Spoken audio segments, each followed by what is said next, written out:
leads, Berger second, Mansell third, Prost. Yes, and Piquet charging well. He got inside Jean Alesi into turn 2.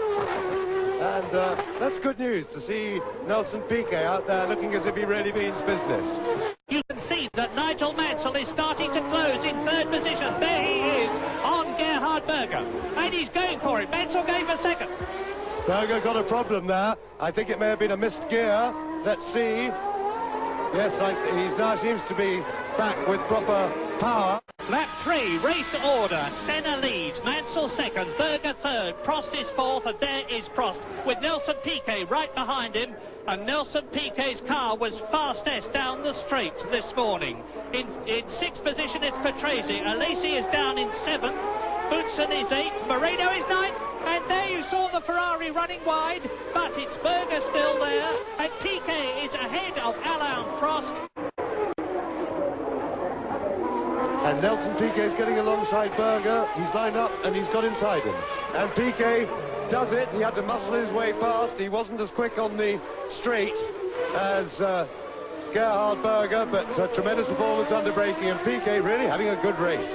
The gap at the end of the lap was 1.2 seconds, and Mansell is faster still. The first lap in under 1 minute 21. Senna with Mansell right behind him. Now let's have a look. Yes, Alio is still there in front of Ayrton Senna. And we're getting a wonderful demonstration of Senna's traffic ability. Yes, and Jean Alesi, and yes, and Senna's traffic ability has taken him now nearly 3.5 seconds clear of Nigel Mansell. Mansell's taken an awful beating in terms of time, and just as Ayrton Senna has been matching or beating records all through this season, and still had to match Jackie Stewart's great record of 27 wins, and hadn't yet done so. It looks as though this is the race that it will happen, because Mansell has actually now lost touch, effectively, with the McLaren Honda of Ayrton Senna. It's Nigel Mansell ahead, and look at the Benetton behind Mansell. My goodness! Nelson Piquet right up with Nigel Mansell, and the gap was 7 seconds, so something very dramatic indeed has happened. All of a sudden, Nelson Piquet is there. Maybe there was a spin by Nigel Mansell. Yes, I was grabbing the microphone off Murray just to say I think he must have had a spin, and there it is. So we didn't see it, but the cameras did. But Nelson Piquet is underlining his comeback in 1990. A win in Japan and a second place in Canada. He's fourth in the championship, and now he's almost second in the race, because Nigel Mansell missed something there, missed a gear maybe, but whatever. Nelson Piquet actually had to brake not to run into the back of the Ferrari, and this I think is going to be the change. Nelson Piquet will go through. I think Mansell is probably in brake trouble. And then, of course, he's got the pickup problem out of that corner where Piquet got very close. And he's going to have to be braking early. Oh, well, he's fighting to keep his place, but I think he's in brake trouble. He's all messy. And he looks like an angry man in the car. He looks very frustrated, does Mansell. Berger has a look at Nigel Mansell. Mansell closes the door, and that has allowed not just Berger to close up on Mansell, but Prost to get into a passing situation against Gerhard Berger. And Mansell, not surprisingly, into the pits, but this will be tyres. I don't think changing tyres is going to do it. I'm really certain that it's brakes, but of course you can't do anything about the brakes during the race. So Nigel Mansell out after a 7.7 second stop, and that means to say that Berger behind Piquet in third position, Prost in fourth place. Nigel Mansell has rejoined in fifth position ahead of Thierry Boutsen, and Senna has lapped everybody up to Boutsen, who is in sixth position. Well, I must say, the Ferrari pit stop was very impressive indeed. I didn't see how long Mansell was actually stopped, but he only lost about 15 seconds on the road, and Berger is off! And a mistake from Gerhard Berger. He was lucky he had the space then. Gerhard Berger has got Nigel Mansell storming on the new tyres behind him. Nigel Mansell fifth and going for fourth, and this is the battle. Gerhard Berger from Austria in the McLaren. He, of course, has not come in for tyres, so Nigel Mansell's got the advantage. And ducking out as they come into the braking area, and with a little bit more grip, pressure tyres and enabled him to jump Berger very skillfully on the turn into the corner. He just came off the brakes earlier, wasn't really ahead of him, and jumped inside him at the corner. Very good piece of driving by Mansell. The new lap record for Nigel Mansell, so he's getting the bit back between his teeth on his fresh tyres. Ayrton Senna is not going to win the Australian Grand Prix. Sack straight off the circuit, over the clag and into the tyres. Well, I beg his pardon, that at the previous corner or two, that wasn't a mistake by Senna, that was a problem. And of course, Nelson Piquet leading, and there he is. Nelson Piquet, the 3 times world champion from Brazil.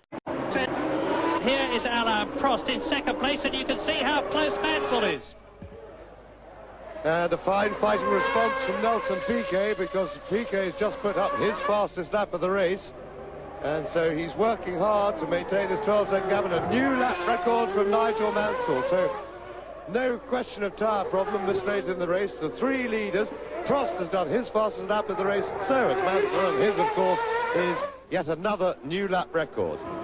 End of lap 72. There were 10 laps to go at the end of that. Now here it is. Mansell will be going through to second place before very much longer.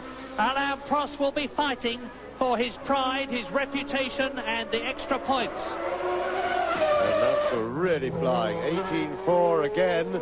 Just 300ths slower than his previous lap, which was a new lap record. Mansell more grip through with fresher tyres. He's going to get him. He's in perfect place. If he can get more grip on the in the braking area, I'm sure he's going to have a go. Mansell ducks out. Mansell is through. No fight from Prost, which was a proper and gentlemanly thing to do, because Mansell still has, well, maybe if there's no traffic, he could possibly just about catch Piquet. And this is a fabulous charging drive by Mansell. He's pumped full of adrenaline, there's no doubt. He's throwing the car around the circuit, over the curves. He's riding up the curves. Very well done. He's really on a high, there's no doubt about it. And he's driving quite beyond even himself in the lifters get. And I saw some dust of somebody disappearing. It could be Piquet. And yet it is. Nelson Piquet's got off and Mansell is right with him. Yeah, but look at this. Look at Mansell diving out from behind Griard, up behind the Benetton. He's within striking distance now. This is great stuff. Nigel Mansell can win the Australian Grand Prix. And that was Piquet doing what I said he wouldn't. The pressure has got to him. Maybe he's out of practice, because Mansell now has a real chance to win. And this is the last lap. Piquet through the S's. Now sweep left up to Wakefield turn, the right-hander, 145 k's between, up to East Terrace End, the left-hander. 1 second separates Nelson Piquet on the last lap of the Australian Grand Prix and Nigel Mansell. Yes, and 2 drivers really flying around right on the limit. A marvellous finish to what's been a very exciting race. Big, and a back marker in front. Now, can this help? And it's Modena, who we know is quick on the straight, but Mansell is not really close enough. But he's going to get a double toe, because those cars side by side give him an even bigger hole in the air, but I don't think he'll do it. And oh, he's having a go. Oh, well, it's no problem, but it means, and he was right, he had to have a go there. He was, Piquet, I'll be glad he didn't take him off, because they weren't far from contact, and Mansell was highly committed, but easy second place for Mansell, no problem at all. But here we see it again. Now Mansell takes the opportunity and only just stops enough to avoid Nelson. So Nelson Piquet wins. I was very comfortable in 10 seconds in the front, and I got 2 big traffickers in the 2 laps in the road, and Nigel closed about 4 seconds after that. And after that, I tried to overtake people, make my tires a little bit dirty. I went straight to one of the corners, and Nigel closed up the rest. And after that, I started to go like hell. I braked a bit heavier because I didn't want to go into Nelson at the end, because we had, you know, the last 6 laps really good, hard. And he just ended up real good. I tried just in case he was going to be a little wide, because on a couple of corners previous he ran a little wide. And I was just checking every eventually.